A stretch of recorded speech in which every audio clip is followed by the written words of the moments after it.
అబ్బో ఇక్కడ కేజీ చీరలు కొంటే అర కేజీ చీరలు ఫ్రీ అంట. మంగళ్య షాపింగ్ మాల్ కేజీల్లో సేల్, టన్నుల్లో ఆనందం. 2 ఏళ్లు కూడా నిండని కవన పిల్లలు తన సంరక్షణలో తన ప్రేమలో ఉండాల్సినటువంటి తన బిడ్డను దౌర్జన్యంగా లాక్కొని తన నుంచి దూరం చేశారంటూ నాకు న్యాయం కావాలి అంటూ కన్నీళ్లతో మీడియాను ఆశ్రయించారు డాక్టర్ గాయత్రి. పాపను ఎత్తుకుని వెళ్ళిపోయారు. నిజంగా ఏదైనా గొడ్డలో ఏదో తెచ్చి మమ్మల్ని పొడి చేస్తే ఎవరు బాధ్యతలు? ఆవిడ ఎప్పుడు చూసినా డిప్యూటీ సీఎం ఎగి నేను పనిచేస్తున్నాను, నా ఇన్ఫ్లుయెన్స్ వల్ల నీకు ఏమీ అవ్వదు, నువ్వేమీ చేయలేవనే ఎప్పుడు అంటూ ఉంటారు. ఆయన పేరు చెప్పుకొని ఈవిడ ఇలా చేస్తుందా? అది ఆయన్నే నేను క్వశ్చన్ చేస్తున్నాను మేడం. పిల్లలు పుట్టకి ఇలాంటివి ఏంటి అని అడుగుతుంటే ఇప్పుడు నాకు హెరాస్మెంట్. కనీసం పాపని ఇవ్వలేకపోతున్నారేంటి మేడం డిపార్ట్మెంట్ వాళ్ళు?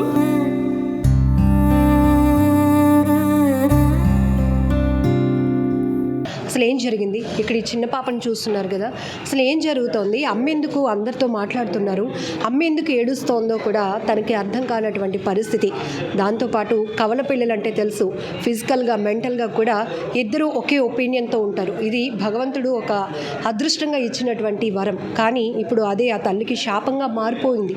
ఎందుకంటే తన భర్త తన బిడ్డని దౌర్జన్యంగా తన నుంచి దూరం చేయడం వల్ల ఒక రకంగా తను మానసికంగా కూడా కుంగిపోతున్నటువంటి పరిస్థితి ఉంది. ఇప్పుడు ఈ చిన్నారికి కూడా నాతో పాటు ఇంకొక అక్క ఉండేది కదా, ఏది అని తను ఒక డైలమాలో ఉండాల్సినటువంటి పరిస్థితి. దాంతోనే తనకు న్యాయం చేయాలి. ఎటువైపు వెళ్తున్నా కూడా అటు పోలీసుల నుంచి కానీ అత్తింటి నుంచి భర్త నుంచి ఏ రకమైన సహకారం అందకపోగా తనకు అన్యాయమే చేస్తున్నారు, చివరికి కన్నీళ్లే మిగులుస్తున్నారు అంటూ ప్రగతిశీల మహిళా సంఘాన్ని ఆశ్రయించి మీడియా ముందుకు వచ్చారు డాక్టర్ గాయత్రి. అసలు ఏం జరిగింది పూర్తిగా డీటెయిల్గా తెలుసుకుందాం. ఏమైందండి అసలు? మేడం, నా పేరు డాక్టర్ గాయత్రి. వెంకట సిద్ధాంత్ అనే అతనితో నాకు 10 ఏళ్ళు ముందు పెళ్ళయింది మేడం. మాకిద్దరు పిల్లలు 23 months, ఇద్దరు ట్విన్స్ మేడం, అమ్మాయిలు. మేము 17వ తారీఖున పోయిన నెల నేను ఎంబీపీ పోలీస్ స్టేషన్లో ఫిర్యాదు చేశాను మేడం. ఆయన ఉన్న ఇల్లీగల్ అఫైర్స్ అండ్ లయబిలిటీస్, ఆయన మా అత్తగారు మా మామగారు పెట్టిన లోన్స్ ఇవన్నీ నేను ఇంకా కట్టలేకపోతున్నాను, అవన్నీ నా పేరు పైన పెట్టారు, మీరు ఇవన్నీ చేసుకుంటున్నారు, డైరెక్ట్ ఆర్ ఇండైరెక్ట్ అవి నాకు నోటీసులు వస్తున్నాయి, మీరు కట్టక, మీరు గవర్నమెంట్ ఎంప్లాయీ కదా, మీరు పేరు పైన పెట్టుకోండి అంటే నా పేరు పైన పెట్టుకోలేమని ఆవిడ ఎవడు వాళ్ళు సైడ్ అయిపోయి భర్త లగ్జరీకి మరి భార్య కాకపోతే ఇంకెవరు అని ఆవిడ అలా చెప్తూ, ఆయన ఇప్పటికీ 10 సంవత్సరాల్లో 4-5 ఇల్లీగల్ అఫైర్స్ మ్యారేజెస్ కూడా వర్క్ కూడా వెళ్ళి చేసుకుంటే ఆ డాక్యుమెంట్స్ ఆ ఎవిడెన్సెస్ కూడా 3 నెలల ముందు కూడా ఒక అమ్మాయితో అలాగే సెటిల్మెంట్ పిఎంపాలెం పోలీస్ స్టేషన్లో అవుతే అది కూడా నేను ఎంబీపీ పోలీస్ స్టేషన్లో ఇచ్చి, సార్ నేను ఇవన్నీ క్వశ్చన్ చేసి అడుగుతుంటే పిల్లలు పుట్టకి ఇలాంటివి ఏంటి అని అడుగుతుంటే ఇప్పుడు నాకు హెరాస్మెంట్, మా కొడుకుని అలా టార్చర్ చేస్తున్నావు ఏంటి, అడిగితేనే టార్చర్ అన్నట్టు మా అత్తయ్య, ఇటు పక్కన మా ఆయనని ఇలాగే ఉంటాను ఏం చేస్తావు అని ఆయన ఇలా మార్కెటింగ్ మేడం. ఇక్కడ మా అత్తయ్య ఏమో ఆర్డబ్ల్యూఎస్లో చీఫ్ ఇంజనీర్ సెక్రటరీ ఆఫీస్లో ఉంటారు. ఆవిడ ఎప్పుడు చూసినా డిప్యూటీ సీఎం ఎగి నేను పనిచేస్తున్నాను, నా ఇన్ఫ్లుయెన్స్ వల్ల నీకు ఏమీ అవ్వదు, నువ్వేమీ చేయలేవనే ఎప్పుడు అంటూ ఉంటారు. సో కేవలం ఆవిడ ఇన్ఫ్లుయెన్స్ వల్లే నా కేసు ఇప్పటికీ కనీసం ఎఫ్ఐఆర్ కూడా ఫైల్ అవ్వలేదు మేడం. డిప్యూటీ సీఎం దగ్గర పనిచేస్తే ఇట్లాంటి పనికిమాలిన పనులు ఎంకరేజ్ చేస్తారని అదే నేను అడుగుతున్నాను మేడం. ఇప్పుడు ఆయనే సపోర్ట్ చేస్తే ఎంకరేజ్ చేస్తున్నారా డిప్యూటీ సీఎం అయ్యుండి, లేదా ఆయన పేరు చెప్పుకొని ఈవిడ ఇలా చేస్తుందా? అది ఆయన్నే నేను క్వశ్చన్ చేస్తున్నాను మేడం. ఆయన దానిపైన ఇన్వెస్టిగేట్ చేస్తారో లేకపోతే ఎంక్వైరీయే పెడతారో, అసలు ఎందుకు ఎఫ్ఐఆర్ ఇప్పటివరకు అవ్వలేదో, అసలు నా బేబీ ఎందుకు తీసుకెళ్ళాలి, 23 months అయిన బేబీ కస్టడీలో లా ప్రకారంగా కూడా ఉన్నప్పుడు ఎందుకు పోలీసు వాళ్ళు ధైర్యంగా ముందుకు వచ్చి నా బేబీని నాకు ఆయన కస్టడీలోకి తీసుకుని నా బేబీని ఎందుకు ఇవ్వలేకపోతున్నారు? అసలు 24 hours పడుతుందా మేడం పోలీస్ వాళ్ళకి ఇవ్వకుండా? అది కూడా మీ ఎక్కడో ఊళ్ళో కూడా కాదు కదా మేడం, ఇక్కడే కదా, జస్ట్ వెళ్ళి వాళ్ళని కస్టడీలోకి తీసుకున్నాను. ఏం తప్పులు చేయకుండా లేరు మేడం, ఎన్ని ఉన్నాయో అవన్నీ సబ్మిట్ కూడా చేశాను. మీకు పెళ్ళి ఎన్నేళ్ళు అవుతుంది? 10 years madam. Love come arrange madam. So ఇప్పుడు ఈ డిస్ప్యూట్స్ మొదలయ్యి ఎన్నాళ్ళు అవుతుంది మేడం? ఇది ఎప్పుడు మా ఇద్దరి మధ్యలో అలా వస్తూ ఉంటుంది మేడం. నేను అడగకపోతే బాగానే ఉంటుంది, అడిగితే మాత్రం ఇలాగే ఉంటుంది. ఇప్పుడు పిల్లలు పుట్టిన తర్వాత రీసెంట్గా 3 months ముందు ఇలాగే ఒక అమ్మాయితో ఇల్లీగల్ ఎఫ్ఐఆర్ ఇవి పెట్టుకుని అది పోలీస్ స్టేషన్ వరకు వెళ్ళి అది కాస్త సెటిల్మెంట్ కూడా అయ్యి డబ్బిచ్చి ఇవన్నీ జరిగితే ఇంతవరకు వచ్చింది ఏంటి, పిల్లలు పుట్టాక కూడా ఇది కరెక్ట్ కాదు అని ఇప్పుడు కూడా నేను నిలదీసి అడుగుతుండటంతో ఇప్పుడు ఇంకా సివియర్ అయింది మేడం. ఇప్పుడు ఇంకొక బేబీని ఎప్పుడు తీసుకెళ్లారు? నిన్న ఉదయం మేడం. నిన్న ఉదయం మేము పోలీస్ సిఐ మన ఎంబీపీ పోలీస్ స్టేషన్ ప్రసాద్ గారు, ఎస్ఐ భవ్య గారు నన్ను పిలిచి కొన్ని రోజుల ముందు, అమ్మ మీ ఆయన వస్తారు, వచ్చి పిల్లల్ని చూసుకుంటారంటే, ఆయన చాలా ఘోరంగా ఉంటారు సార్, మీకు తెలియదు, వచ్చి పిల్లల్ని పట్టుకెళ్ళిపోతే ఏంటి బాధ్యతలు, ఎవరు నాకు సపోర్ట్ చేస్తారంటే, మేము ఎందుకున్నామమ్మా పోలీసులు, మేము ఉన్నాం కదా, అలా ఎందుకు పట్టుకెళ్ళిపోతారు, తండ్రి కాబట్టి వచ్చి చూసుకుని వెళ్ళిపోతారులే, ఏమి అనరు ఏమి చేయరు, నేను చెప్తానులే అన్నారు మేడం. ఆయన హామీ ఇచ్చారని మేము అలౌ చేసాం. మా ఇంటికి వచ్చి పిల్లల్ని చూసుకుని వెళ్తున్నారు మేడం. అలాగే వచ్చి చూసుకుని వెళ్తున్నారు కదా అన్న దాంతో మేము ఉండి నిన్న మేము స్నానం చేపిస్తూ రెడీ చేపిస్తూ ఉండగా 10 o'clock ఆ టైం 10:30 ఆ టైంకి ఒక బేబీని స్నానం చేసి ఫ్రెష్ అప్ చేస్తాం. ఆ బేబీని పట్టుకుని, ఈ బేబీ నేను బాత్ చేపిస్తున్నాను, ఇంకా ఎవరు వాళ్ళ పనిలో ఉన్నాం కదా అని పట్టుకుని ఇలా వెళ్ళిపోతుంటే నేను నా మేడ్ ఆపనాలు అద్దుకుంటే మమ్మల్ని తోసి బలవంతంగా పెడిగెట్టుకుని వెళ్ళిపోతే ఆయన తెచ్చుకున్న ఒక తాళంగా లాక్ మా ఎంట్రన్స్ గేట్కి వేసి వెళ్ళిపోయాడు మేడం. మేము ఆయన వెనక్కి రాకుండా దీన్ని ఈ స్టేజ్ ఎందుకు వచ్చింది, నా ఎఫ్ఐఆర్ ఫైల్ అవుతే నాకు ఇలాంటిది అవ్వదంట, నాకు చాలా సెక్యూర్ అవుతుంది. ఇద్దరు కవల పిల్లలకి ఎంత మీ ప్రొటెక్షన్ అవసరమో అందరికీ జనరల్గానే తెలుసు. ఇద్దరిని విడదీయడమే పెద్ద పాపం. అట్లాంటిది తండ్రిగా అతని కన్సర్న్ లేదా? అసలు ఒక బిడ్డని అట్లా లాక్కుని వెళ్ళిపోతుంటే మీరు పక్కన పెట్టండి, ఈ పాప ఎలా ఉంటుందన్న కనీసం ఆలోచన అతనికి లేదు.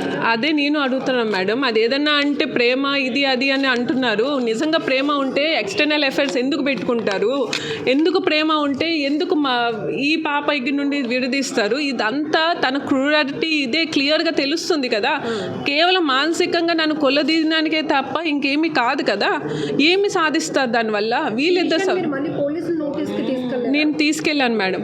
ఇలా నాకు ఎఫ్ఐఆర్ కనుక ఫైల్ అయ్యి ఉంటే, రోజు నేను తిరుగుతున్నాను, ఎఫ్ఐఆర్ ఫైల్ అవ్వలేదు సార్, ఏంటి ఇలాంటి నాకు ఎంతో ఇన్ఫ్లుయెన్స్ ఉంది. పెంటారావు గారు ఏసీపీ చేసి రిటైర్మెంట్ అయిన ఆ పెంటారావు సార్ కూడా ఆయనకి మామగారు అవుతారు మేడం. సో ఆయన ఇన్ఫ్లుయెన్స్, నేను వెళ్ళాక కూడా కౌన్సిల్లో నేను వచ్చానని ఫోన్ కూడా వెళ్తుంది సిఐ ప్రసాద్ సార్ దగ్గర నుండి. సో ఇదంతా నేను చూస్తున్నాను సార్, నా ముందే ఇన్ఫ్లుయెన్స్లు అన్నీ అవుతున్నాయి. కేసు పెట్టమంటే కౌన్సిల్ అంటారేంటి సార్?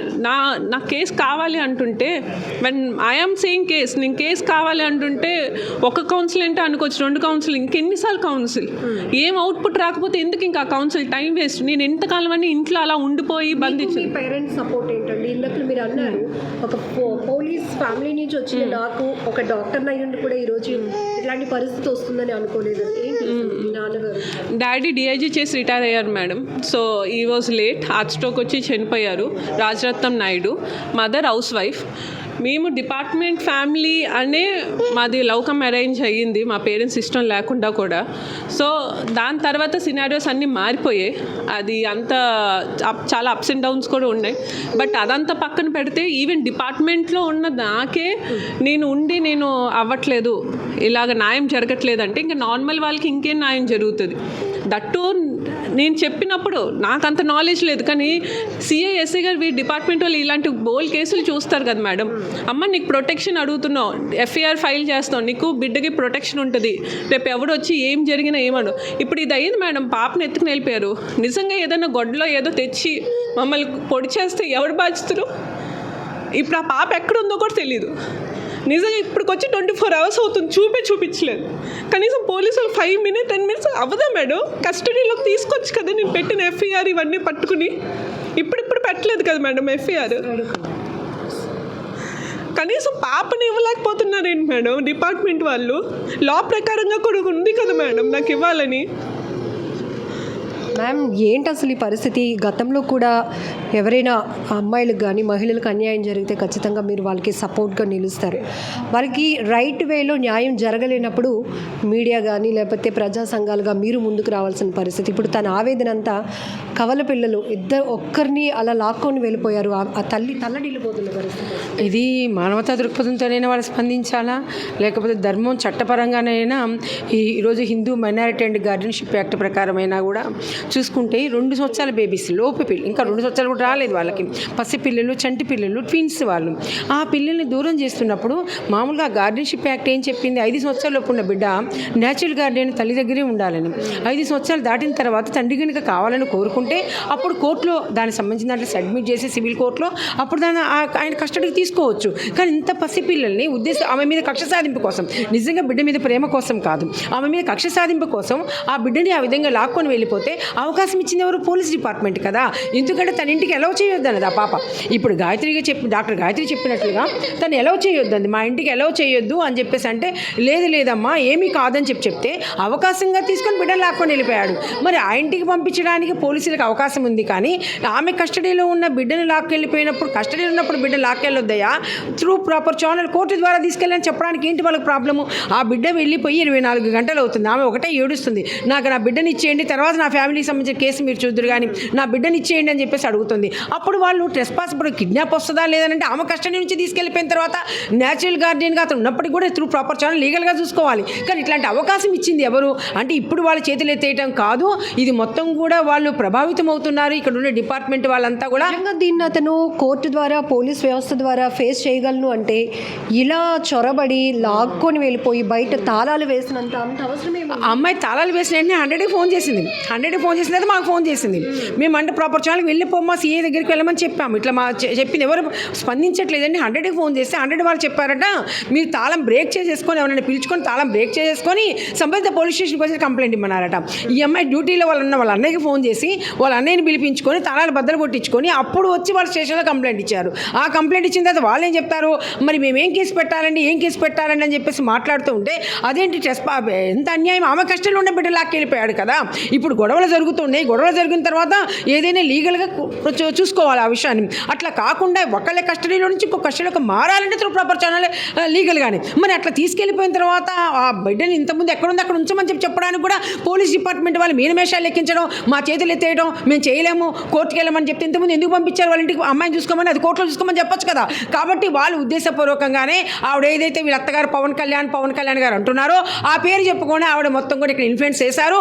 అదేవిధంగా పోలీసు నిర్లక్ష్యమైనా కావాలి, డబ్బు అయినా కావాలి, అధికారమైనా కావాలి, పలుకుబడైనా కావాలి, ఇవన్నిటిని కూడా ఉపయోగించి వాళ్ళు మేనేజ్ చేస్తే మేనేజ్ అయ్యే యంత్రాంగం ఇక్కడ ఉంది. కాబట్టి ఈ అమ్మాయికి అన్యాయం జరిగింది.